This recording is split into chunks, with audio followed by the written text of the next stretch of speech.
우리가 1년 365일 어떤 미사든지 항상 한 대목씩만 읽잖아요.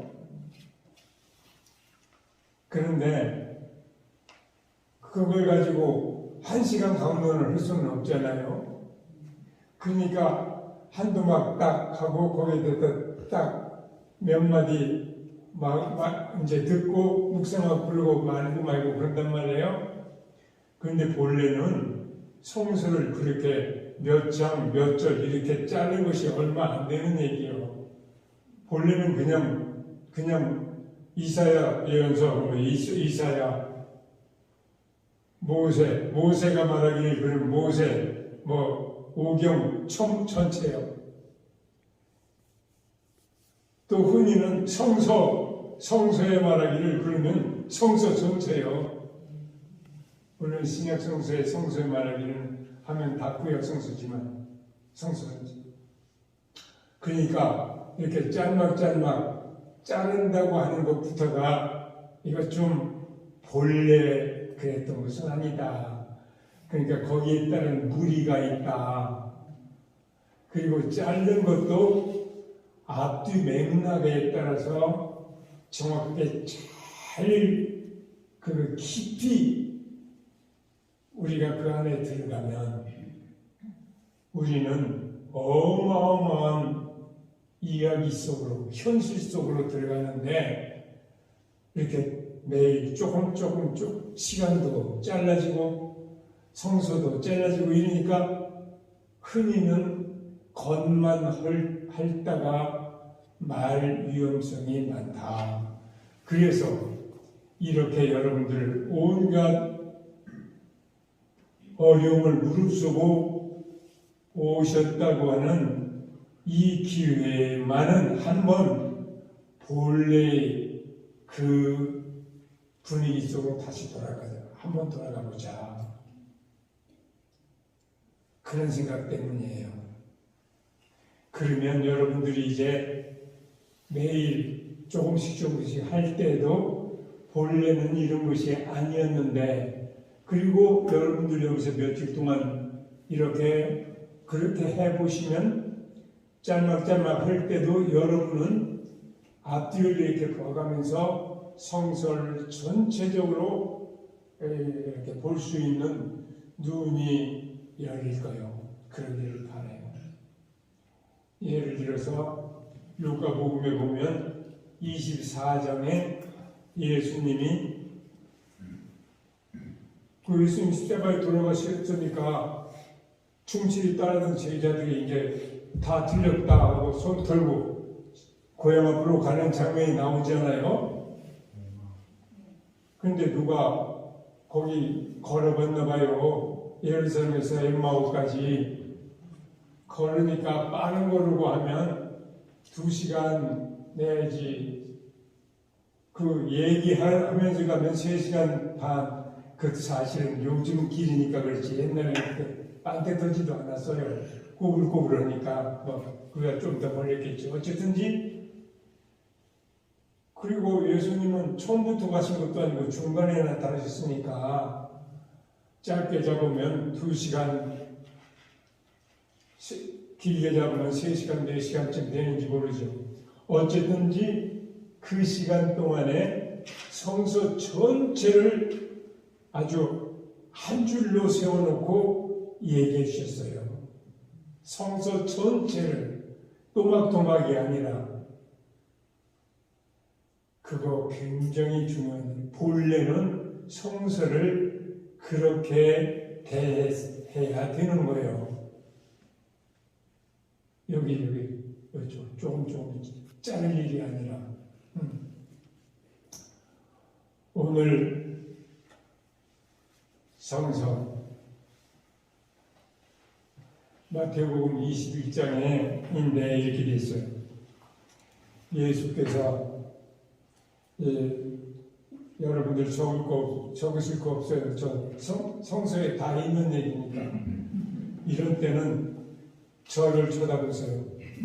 저도 여러분들의 눈을 놓치지 않도록 하기 위해서 이거 잘 안 볼 거예요.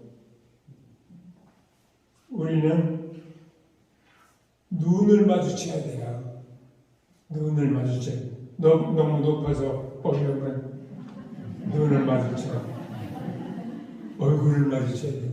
본래 만나야 되는 거니까. 본래 만나야 돼요. 예수님도 이렇게 만나면서 얼굴을 쳐다보고 이렇게 이어졌으니까. 그때 예수께서 대사제들과 백성의 원로들, 말하자면 그 사내들, 어마어마한 의회 원들이요, 원로들이요, 들에게 말씀하셨다. 대상이 누군가부터가 굉장히 중요하죠. 대사제들과 백성의 원로들, 그러니까 종교적으로나 정치적으로나 지도자급을 향해서 말씀하셨다.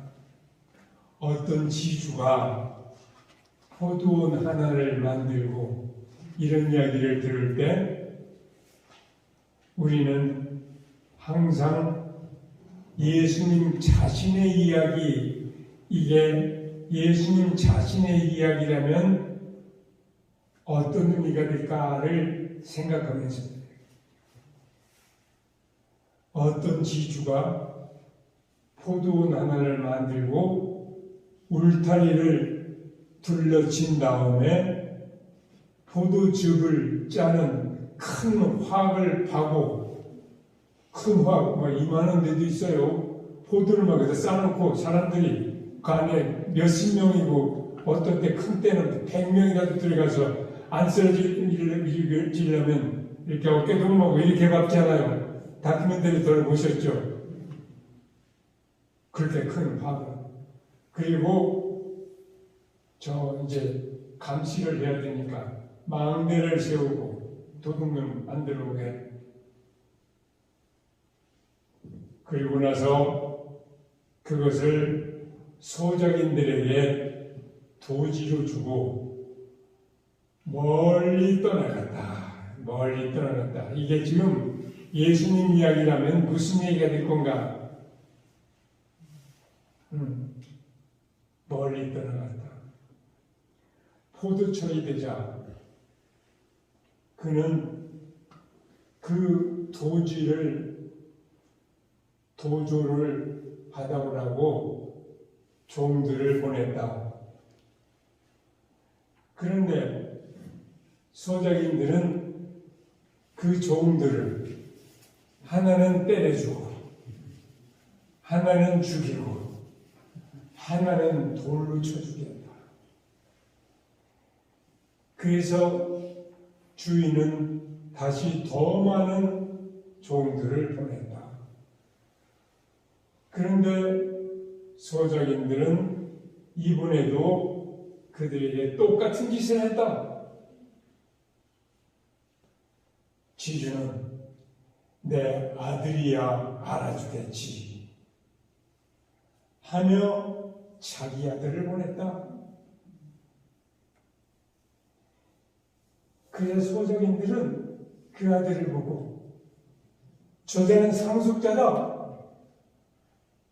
저자가 차지할 이 포도원을 우리가 가로채자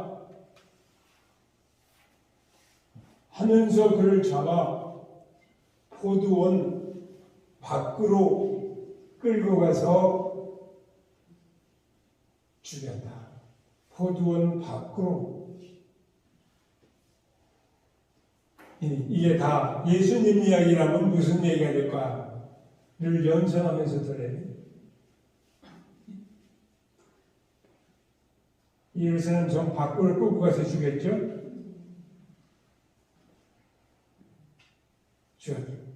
자, 이렇게 했으니 주인이 돌아오면 그 소작인들을 어떻게 할 것 같으냐? 그들 대답해.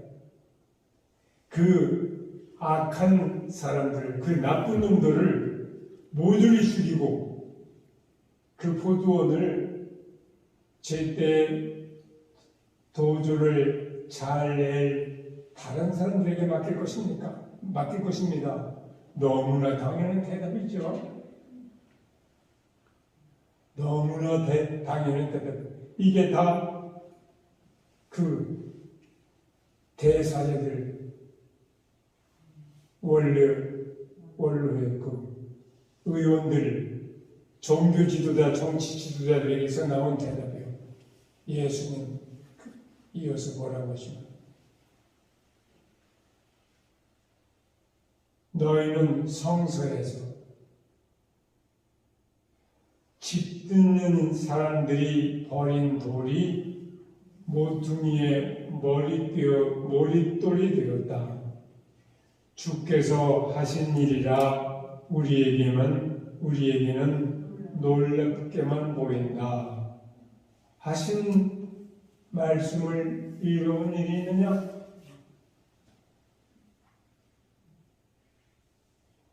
집 짓는 사람들이 버린 돌이 이건 쓸모가 없다. 아무짝에도 못 쓰겠다 하고 버린 돌이 집에서 제일 중요한 머릿돌, 그거 하나에 옛날 집은 거기 식으로 집을 지면 그 머릿돌 하나에 온 집의 무게가 다 실리는 거예요. 그것이 조금이라도 흔들리면 다 망하는 거예요. 제일 중요한 돌이 됐다고요. 아무짝에도 쓸모 없다고 해서 버린 돌이 모퉁이의 머릿돌이 되었다. 한 말씀을 읽어본 일이 있느냐? 잘 들어라. 너희는 하늘나라의 하느님의 나라를 빼앗길 것이며 도주를 잘하는 다른 백성들이 그 나라를 차지할 것이다. 이 사람들, 대사제들, 원로원들, 이 비유가 자기들을 두고 한 말인 줄을 이제 깨닫고 알고는 예수를 붙잡으려고 하였으나 군중이 두려워서 손을 대지 못하였다. 군중이 두려워서. 왜 그런가? 군중은 예수를 예언자로 알고 있었기 때문이다. 군중. 이제는 군중이 주인이 되는 시대야. 민주주의라는 것은 바로 그 말이죠. 미인이 주인이 되는 시대. 그리고 특별히 요즘에, 이건 이제 내일 더 하겠지만, 교황님이 지금 아주 그 제목만 봐도 이상한 그 회의를 하나 지금 설립해놓고 전 세계적으로 그 회의에 들어갔어요. 그게 뭐냐면, 신호들, 요즘에는 많이 들어보시죠? 신호드에 대한 신호드요. 신호드에 대한 신호드. 이게 뭔 말이냐면, 신호드라는 말을, 요즘에 어떤 주교님이 저한테 그렇게 부르시더라고요. 주교님이 지금 우리 저 주교단에 그냥 계셨으면 물어보고 싶은 말씀이 하나 있었는데 뭐예요? 그랬더니 주교님은 신호들을 뭐라고 번역하고 싶으세요? 그렇게 물으셔요. 그 주인들은 어떻게 하셨어요? 번역할 수가 없어서 그냥 신호도 그냥 쓰기로 했어요. 그래서 우선 잘하신 것입니다. 정말 번역해야 된다면 나로서는 말 그대로 신 함께 그 말이거든요. 보더스 길, 함께 걸어가자 그런 말이에요. 나로서 번역한다면 조금 길어도 그 말이 나올 때마다 함께 가자 우리 이 길을 이렇게 번역할 거라고 내가 그랬어요. 왜냐면 그런 노래가 하나 있어요. 우리 혹시 아세요? 함께 가자 우리 이 길을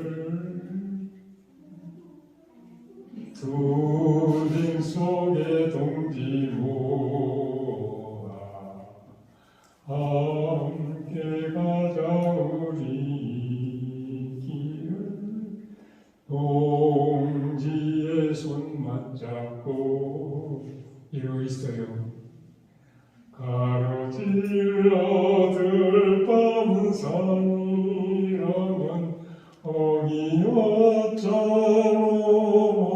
넘어주고 사나운 파도 강이 바다라면 어기어차 건너주자 해 떨어져둔 길은 서로 일으켜주고 가다 못 가면 쉬었다 가자 아픈 날이 서로 기대며 함께 가자 우리 길을 마침내 하나됨을 위하여.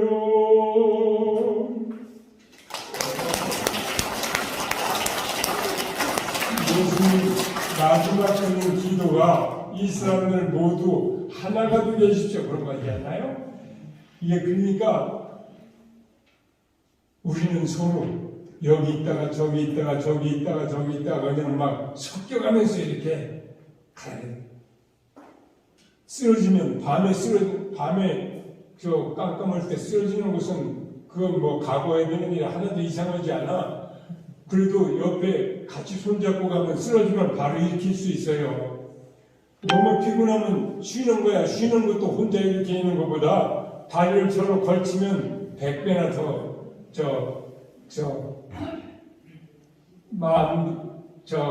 몸뚱이뿐만 아니라 마음도 쉬어질 테니까 다리를 함께 걸치면 그러잖아요. 얼마나 좋은 노래예요. 저건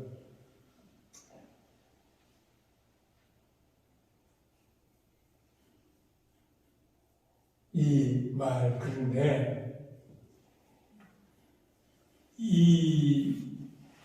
오늘 아침에 이 복음은 여러분들 복음의 어떤 대목도 주일 미사에는 특별히 오늘은 저 제1독서가 구약인데 주일에는 예의 없이 1독서는 구약이고 그 다음에 바울 서간이 보통 나오고 그 다음에 복음이 나오잖아요. 그런데 제1독서 구약하고 그날 복음하고는 항상 굉장히 중요한 연관성이 있어요. 그러니까 이 둘을 같이 생각해야 돼요. 거기서 하나가 빠지면 안 되는 거예요. 왜냐하면 구약하고 이 복음, 신약하고는 하나는 그림자고 하나는 실체예요. 저 히브리서 표현대로 하자면 율법은 그렇게 그런 말이 있어요. 히브리서 10장 율법 여기서는 구약이라는 말을 한마디로 하면 율법이라고 한 거예요. 율법은 장차 나타날 좋은 것들의 그림자일 뿐 실체가 아니기 때문에 그림자일 뿐 실체가 아니기 때문에 해마다 계속해서 같은 희생 제사를 드려도 그것을 가지고 나아가는 사람을 완전히 깨끗하게 씻어줄 수는 없었습니다. 그래서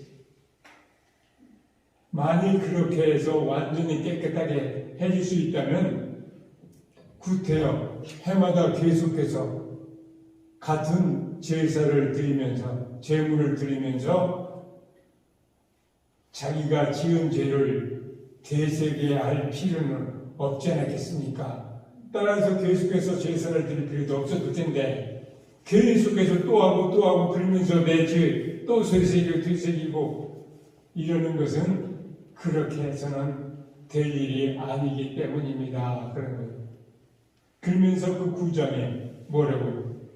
그리스도께서는 단 한 번 지성소에 들어가셔서 염소나 송아지의 피가 아닌 당신 자신의 피로써 우리에게 영원히 속죄받을 영원히 한 번에 깨끗하게 하실 그 길을 마련해 주셨습니다.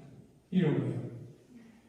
그러니까 이것은 꼭 그 대목뿐만 아니라 구약의 어떤 대목도 그런데 구약 그게 없이 그림자 없이 실체만 보면 이것이 그림자같이 돼요. 이게 맹숭맹숭 이게 뭔 소리인지 별로 감동도 없고 별로 떠오르지도 않아요. 입체적으로 떠오르지도 않아요. 그러니까 옛날 우리 도사들도 누가 하얀 것이 뭐냐고 묻거든 검은 것으로 대답해라. 여기 왜 이렇게 하얗게 해놓겠어요? 뭐든지 쏠 때나 어떻게 하거나 여기다가 직접 쓴다면 까만 것으로 써야 되니까 그렇잖아요. 저것이 까말 때는 분필이 하얗죠. 누가 검은 것이 뭐냐고 묻거든 하얀 것으로 대답해라. 누가 하얀 것이 뭐냐고 묻거든 검은 것으로 대답해라. 그러니까 대조가 돼야 돼요. 그렇지 않으면 그냥 맹숭맹숭 해가지고 아무 의미가 안 살아나. 그냥 그게 그거고 무슨 소리를 들어도 뭐 그거지. 한두 번 들었나? 쉬가 먹어서. 쉬가 먹는다는 말, 뭔 말인지 아세요? 그냥 습관적으로 이렇게 해가지고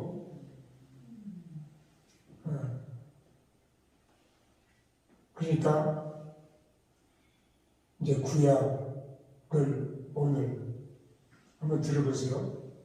창세기. 이스라엘은 요셉을 늙음하게 난 아들이라고 하여 그를 어느 아들보다도 더 사랑하였다. 그래서 장신구가 달린 옷을 지어 입히곤 하였다.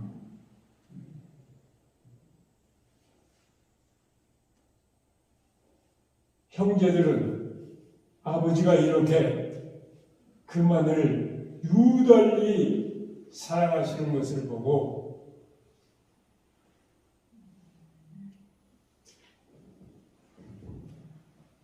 미워서 요셉에게 정다운 말 한마디 건넬 생각이 없었다. 그거 뭐 누구나 이거 누구에게나 있을 수 있는 일이요, 그렇죠? 아주 사소한 가정사요.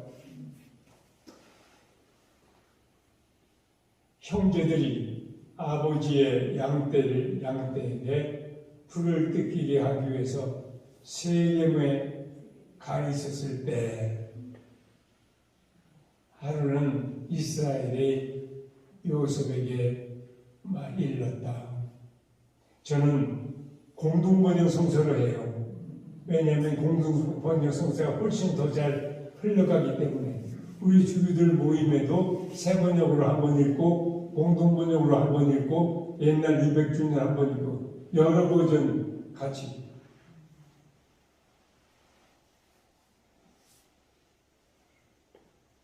너희 형들이 세겜에서 양들을 치고 있지 않느냐. 그러니 내가 갔다 와야겠다. 이제 뭐 중간 많이 빼고 성금성금 이렇게 하는 거예요. 오늘 저 복음에도 그렇게 나와 있어요. 요셉이 세겜에 갔다. 근데 이제 그 뺀 부분에 뭐라고 했냐면 가봤는데 형들이 없다. 그 어떤 사람이 뚜구뚜구 하고 있으니까 뭘 찾으시오? 우리 형들이 여기 있는 줄 아는데 어디 갔는지 모르겠네요. 그러니까 그 사람들 저 도다인으로 간다는 말을 내가 들었어. 지금 여기서 하란에서 출발해서 뭐예요? 하란이 아니라 저 밑에 세겜까지만 가려고 해도 며칠 걸리는 거리요. 근데 거기서 도다인까지는 다시 24km래요. 그냥 고속도로 뭐예요? 왜 잘난 길이 아니요. 막 삐뚤빼뚤하고 막 이래지니까 거기도 또 며칠 걸리는 길이죠. 거기까지 간 거예요.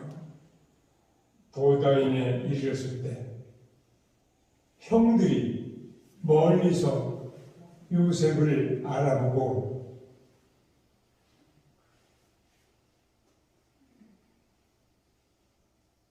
도착하기 전에 미리 죽일 음모를 꾸몄다.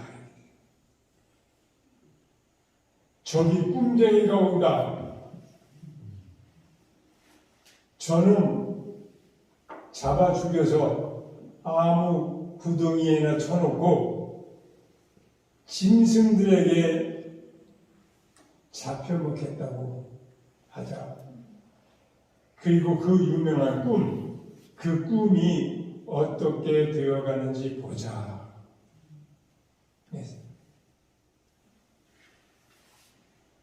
이 말을 듣고 르우벤이 이대로 두면 영락 없이 잡혀서 죽겠구나. 요셉을 구해서 아버지에게 돌려보낼 이제 속셈을 가지고 목숨만은 살려줍시다. 피만은 흘리게 하지 마십시다. 손만은 대지 맙시다. 이렇게 그러는 사이에 요셉이 도착했다. 형제들은 달려들었어. 요셉에게서 옷을 벗겼다. 이거 한번 생각해봐. 이건 그림자고 예수님 이야기가 실체라면 이 이야기가 예수님의 와서는 어떤 식으로 나타날 것인가 생각하면서 들어야 돼. 우리는 옷을 벗겼다. 그 옷은 장신구가 달린 옷이었다. 그리고는 구덩이에 쳐넣었다. 그 구덩이는 물이 없는 빈 구덩이였다. 그리고 나서 앉아 음식을 먹고 있는데 그 음식 제 생각에는 누가 가지고 왔겠어요? 요셉이 지고 왔지. 아버지 이스라엘은 왜 거기 보냈겠어요? 간지가 얼마 돼서 지금은 음식이 떨어질 거다. 음식 지어서 간 거지. 그 음식을 먹고 있는 거예요, 지금. 그 음식을. 지고 온 요셉은 구덩이에 쳐놓고 앉아서 그 음식을 먹고 있어요. 그때 마침 길르앗에서 온 상인들이 낙타를 몰고 오는 것이 눈에 띄었다. 그들은 향고무와 유향과 모략을 낙타에 싣고 에집트로 가는 길이었다. 이게 다 어디에 쓰는가? 장례식에 쓰는 것들이지. 장례식. 에집트의 아주 고급 장례. 보통 평민들은 너무 비싸서 생각도 못한 왕족이나 귀족들 장례를 할 때 이렇게 쓰는 것들이지.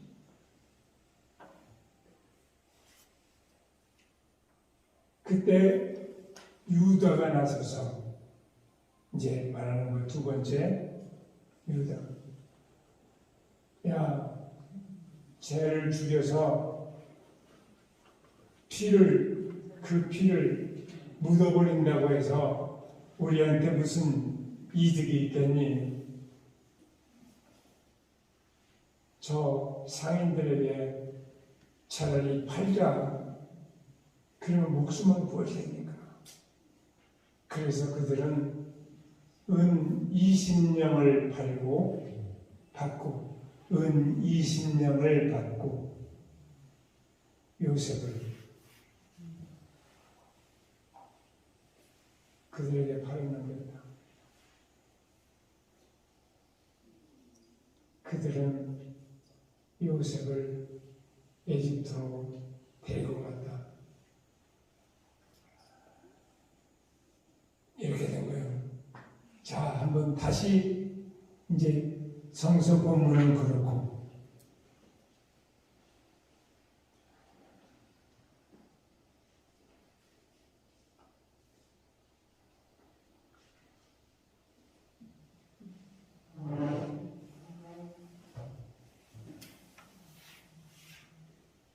그 상인들이라고 하는 사람들은 이스마엘 사람들이었다고 되죠. 이스마엘 사람들.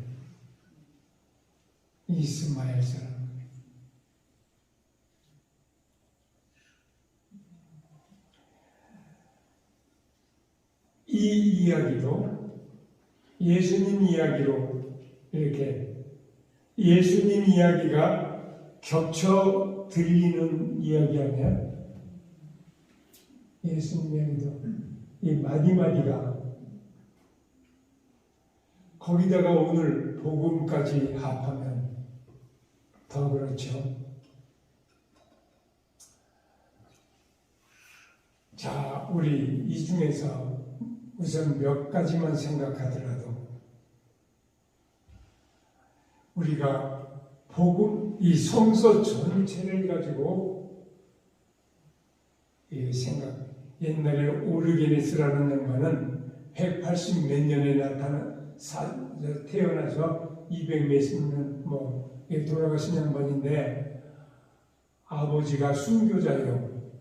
자기도 순교하고 싶었는데 엄마가 나가려고 하는 눈치를 채고는 옷을 다 어디다 숨겨가지고 빨려보고 나갈 수는 없으니까 그래서 순교를 못하고 그 대신 순교하는 한순간에 못했지만 일생이 순교예요. 이 사람 일생이. 그러니까 그 피하는 노력으로 뭘 했냐면 성서를 창세기 1장 1절부터 묵시록 끝까지 다 외웠어요. 다 외웠어. 그것도 그 번역본이 많잖아요. 그러니까 번역마다 좀 틀려요. 그러니까 이거 이상하다 그러면 이쪽 보고 해서 헥사곤이라고 하는 6줄을 이렇게 이쪽은 공동 번역, 이쪽은 새 번역, 이쪽은 개신교 번역, 이쪽은 제임스 번역, 이쪽은 라틴어, 이쪽은 히라보, 이쪽은 이런 식으로 외웠어요. 성수 전체. 그러니까 이 양반은 창세기 1장 1절을 해설할 때도 이미 묵시록까지 쫙 훑어서 거기서 중요한 것을 다 갖다가 이렇게 빼놓은. 이 양반이 말 한마디 하면 그걸 적으면 책이 돼요. 일생 동안에 책을 몇 권을 썼냐면 3,000권, 4,000권을 썼대. 옛날에 종이도 얼마나 귀할 때인데. 그러니까 자기가 썼겠어요. 누가 옆에서 베꼈겠지. 듣고. 지금 그동안에 대부분 손실되고 남은 것은 얼마 남지 않았지만 저건 이래요. 오래되었어. 오래되었어. 그러니까 우리는 외우지는 못해도 이제 성서를 여러분들 많이 읽으셨으니까 쓰기도 하시고, 그래도 장면은 남아있잖아요. 중요한 장면은 여기. 그러니까 여기 보세요. 야, 저기 꿈제비가 온다. 저놈을 쳐죽여서 아무 구덩이에나 쳐놓고는 들짐승에게 잡혀 먹겠다고 하자. 그리고 그 꿈이 어떻게 되어가는지 보자. 이것은 자기도 모르는 사이에 예언한 거요. 예언은 착한 사람만 하는 게 아니요. 안나스라는 대사제도 예언했잖아요. 모든 민족이 죽는 것보다 한 사람이 온 민족을 대신해서 주는 것이 낫다는 것도 모르십니까? 이게 예언이었다고 적혀 있잖아요. 성서에. 실제로 예수님이 그랬고, 저 꿈쟁이가 온다. 저놈을 잡아 죽여서 아무 구덩이나 쳐놓자. 실제로 이렇게 말하고 행동으로 옮기는 순간 그들은 짐승이 된 거예요. 들짐승이요. 더 이상의 인간 아니에요. 인간은 인간 이하거나 인간 이상이거나 둘 중에 하나예요. 인간은 인간 이하거나 인간 이상이거나. 요즘에 우리 그냥 세상 텔레비전만 켜면 바로 나오는 암흑에 사람들 이렇게 쳐다보면 저 사람은 인간 이상일까 인간 이하일까 대강 짐작되는 인물들 많죠.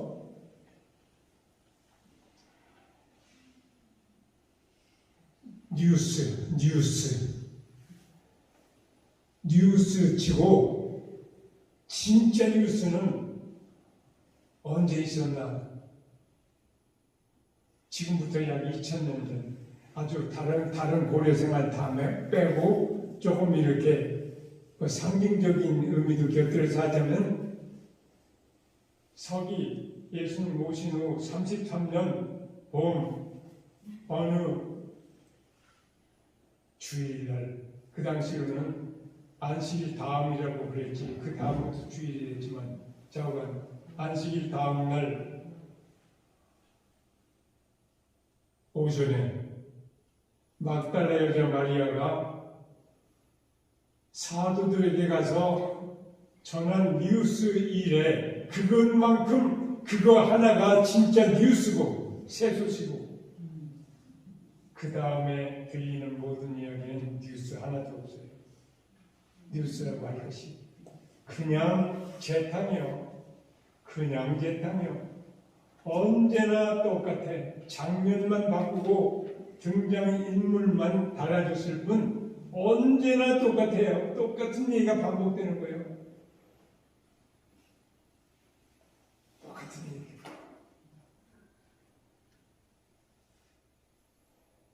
하하, 인간 이상의 사람이거나 인간 이하의 사람이거나 그 사람들 얘기.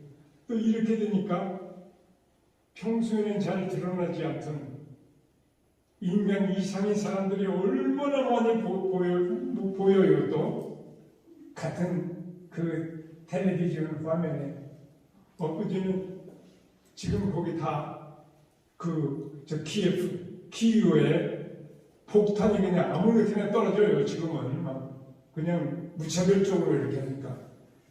그런데도 거기 이웃국가 폴란드, 체코, 슬로베니아 총리들이 거기 가서 거기 대통령을 만났잖아요. 젤렌스키. 지금 어느 순간에 어떻게 죽을지 모르는 그 불바다 속으로 몇 사람 들어가죠. 바로 옆에 폴란드는 또 어때요? 100만 명도 넘는 사람들이 거기 들어가가지고 지금 보급로가 사방에서 다 끊겨가지고 자기들이 먹을 것도 지금 사라져가는 중인데 이 사람들을 각각 자기 집으로 받아들이니까 이런 일이 가능한 거 아니에요? 100만 명이 생각해보세요. 이거 보통 상황에서라면 이거 100만 명 아니라 10,000명만 해도 우리 서울시내 벽저 해놓고 누구 뭐라고 그래요? 뭐라고 하는 각 집에 받아들이는 거 뭐 있죠? 홈스테이? 그거 해줄 분 있으니까 보통 상황이라면 손 들고 나올 사람 얼마나 될지 잘 모르겠어요. 어쨌든지 100만 명 단위로 그 이웃의 다른 나라들 영국이 상당히 떨어진 영국에서도 수만 명이 그런 사람 그런 가족 받아들일 용의가 있다 그렇다고 하지 않아요? 오늘 아침에 신문에 보니까 폴란드 학교에 한 학급에 15이 보통인데 초등학교 30명씩 됐다. 갑자기 초등학교 이런 일이 발생하는 거예요. 그러니까 인간 이하의 모습이 보이면 인간 이상의 사람들도 못지않게 그 이름, 그 얼굴이 안 드러나서 그렇지 이런 데일수록 양쪽으로 쫙 갈라져요. 내 편에 서든지 반대편에 서든지 중간은 없다. 뜨겁든지 차든지 미지근하면 뱉어버린다. 그렇게 돼요. 짐승이 되는 거예요. 저는 잡아 죽여서 아무구덩이 하나 쳐놓고 들짐승에게 잡혀먹였다고 하자 실제로 들짐승에게 잡혀먹인 거예요. 먹힌 거죠. 그 짐승들이 다시 인간이 되는 데까지 이야기가 그 다음에 얼마나 긴 이야기가 한 사건을 두고 이렇게 많은 장을 할애해서 끝까지 가는 일은 세상에 별로 없죠. 그러죠?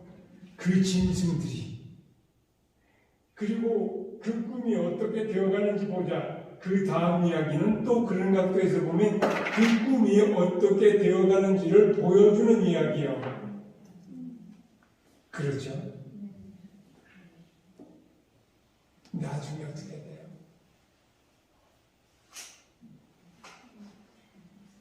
짐승들이 잡아먹은 그 죽어 없어졌다고 생각했던 그 사람이 이집트의 제2인자가 되고 그것도 어떻게 그랬더냐 꿈 때문에 꿈쟁이의 실력을 끝까지 그래서 이 사람 다 가서 그 앞에 납작 엎드려서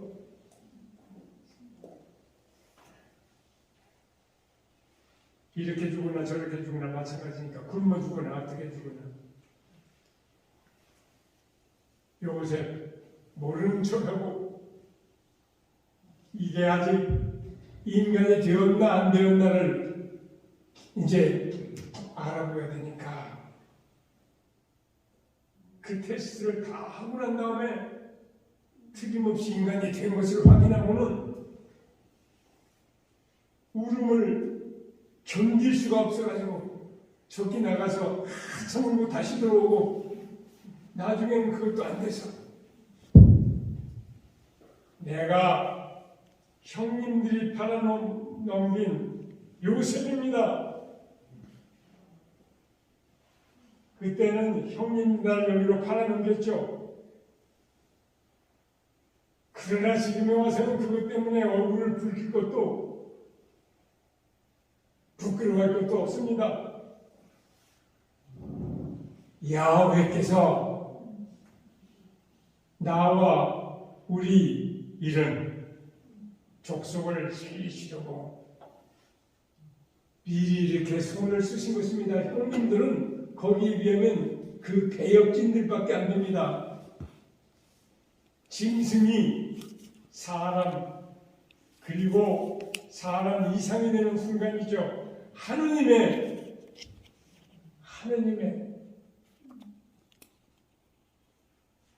손가락 움직임에 따라서 이렇게 된다는 얘기예요. 이렇게. 근데 이것도 예수님 이야기에 비하면 그림자요. 예수님은 어떻게 됐나?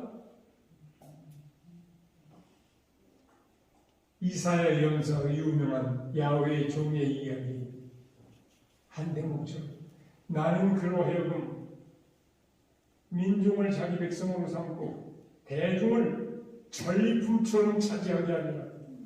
이는 그가 목숨을 내던져 죽은 때문이다. 반역자의 하나처럼 그 사이에 끼어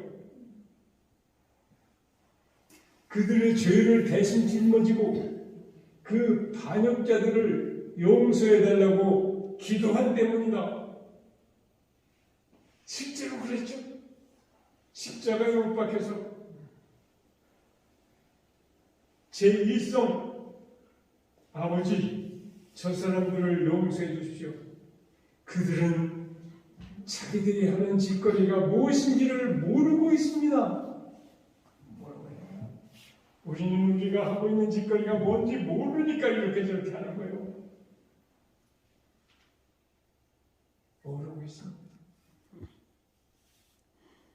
제2성 옆에 직업이 감독, 평생 그걸로만 먹고 살던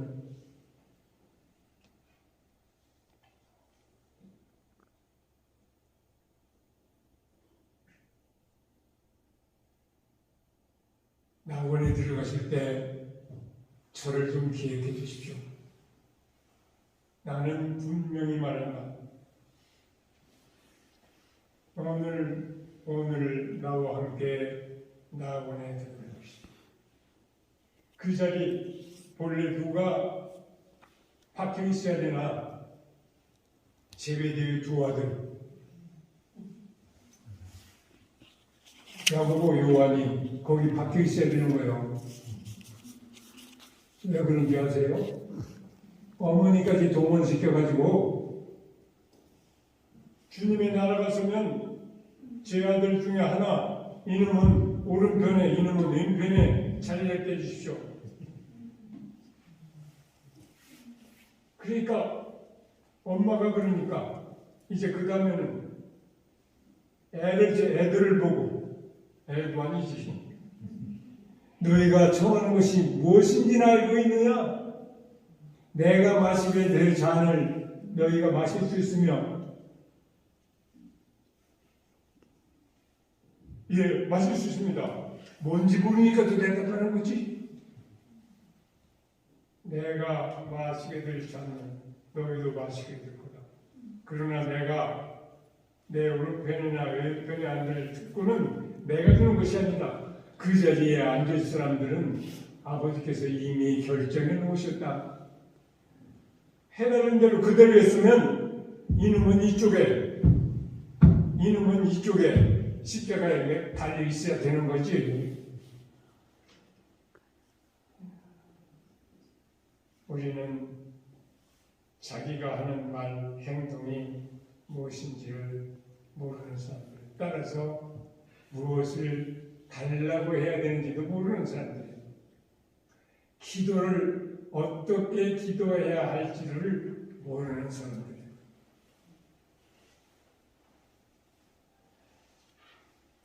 이렇게만 생각해도 이 단순한 한 대목이 이게 얼마나 성서 전체하고 얽혀져 있나? 얽혀져 있나? 그러니까 어떤 대목을 읽어도 이게 얼마나 얽혀져 있는가를 늘 같이 생각해야 된다. 같이. 11, 이제 요셉은 빼고 11 형제 중에 그래도 2사람, 루벤하고 유다는 다른 목소리를 내잖아요. 다른 목소리. 죽이려고 하는 놈들 사이에는 반드시 살리려고 하는 목소리도 있다 그래요. 보통 때는 몰라. 이놈이 저놈이고 저놈이 이놈이 비슷비슷하니까. 근데 결정적인 때가 되면 이게 확 드러나는 거예요. 나와 함께 모아들이지 않는 해치는 사람.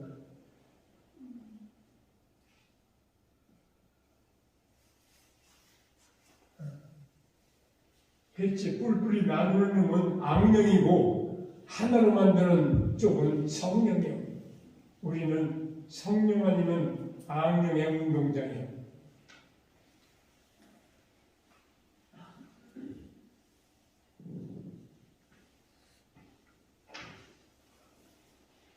예수님은 에집트에서 다시 살아난 것이 아니라 죽음이라고 하는 사람이 왜 이렇게 하든가요?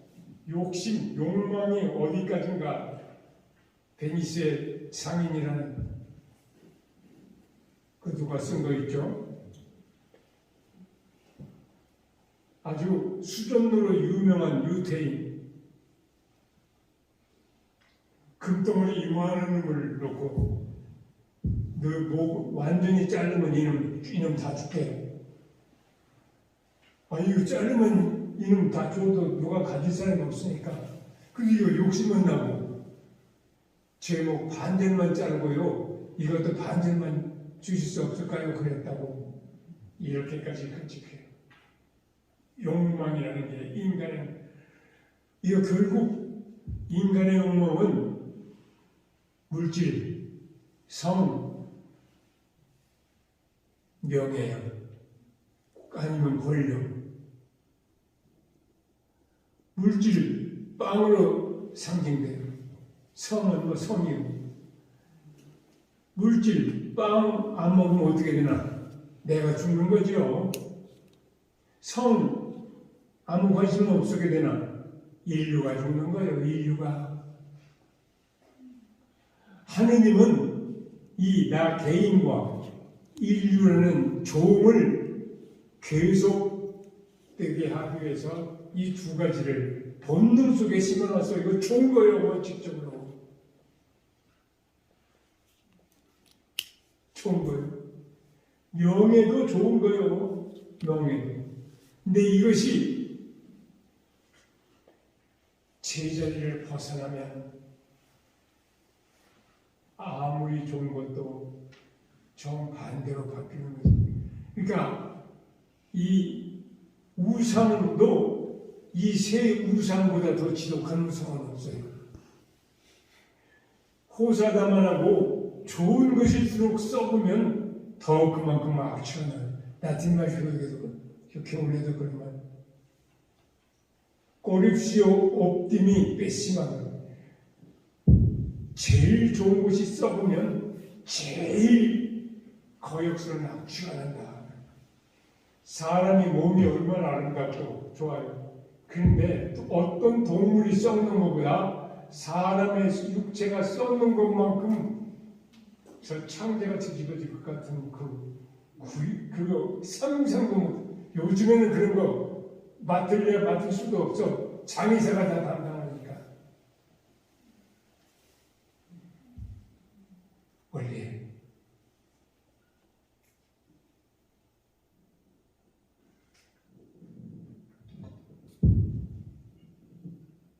이게 다 좋은 거예요. 근데 그게 다 생명을 위한 거예요. 생명, 죽지 말자는 거예요. 죽음이 그렇게 끔찍한 거예요. 죽음이. 그런데 그 죽음 자체를 이겼다. 그러면 그 다음에 이런 것들이 다 제자리에서만 보이는 거예요. 제자리에서만 보여. 환상으로 보이지 않고 너무 커 보이지 않고 그냥 꼭 알맞는 그 크기로만 보이는 거지.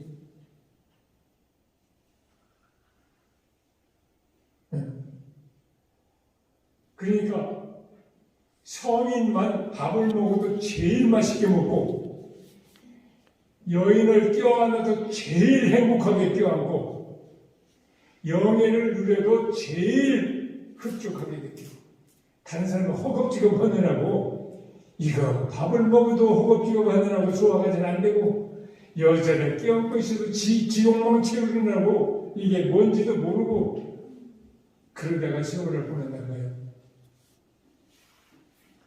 그러니까 죽으면 산다. 예수님만 이것을 자신 있게 말할 수 있어요. 이순신도 말로는 그렇게 했어요. 사즉 생이요 생즉 상이라고 사라고. 예수님만 몸뚱이로 그것을 보여줬어요. 이걸 예수님을 정말로 믿으면 서기 33년 봄 어느 일요일에 막달라 여자 마리아가 사도들에게 전한 그 뉴스 그거 하나만 분명히 이가 센터를 가면 아침에 도를 깨달으면 저녁에 죽어도 좋다고 했는데 저녁까지 기다릴 것도 없어. 깨달으면 즉시 즉사해도 미련이 있을 필요가 없다. 우리는 지금 죽음의 공포가 온 인류를 덮고 있는 이때야말로 우리 신앙인 그리스도의 부활 유일한 뉴스. 그 뒤는 그냥 재탕 뉴스라는 게 없어요. 새라는 것이 없어. 그거 한번 큰 뉴스 있은 다음에 그 뉴스만을 사람들에게 전해야 돼. 그러려면 내가 먼저 그 자잘한 뉴스에서는 완전히 벗어나야 돼. 사람들이 뭐라고 하고 저라고 뭐 이거 이런 저러고 다 그 헌 이야기요. 헌 거예요. 뉴스는 딱 하나밖에. 뉴스. 내일부터 하는 얘기도. 이것을 이제 여러 측면에서 하는 것일 뿐이요. 여러분들은 첫 시간에 마지막 결론까지 다 들으셨어요. 이제 오늘 저녁에 좋은 꿈 꾸어서 이 여정이 정말 예수님께서 엠마오 가는 두 제자에게 하셨던 것과 똑같은 그런 결론에 이르게 하십사. 기도하고 주무세요. 영광이 전부와 성지와 성령께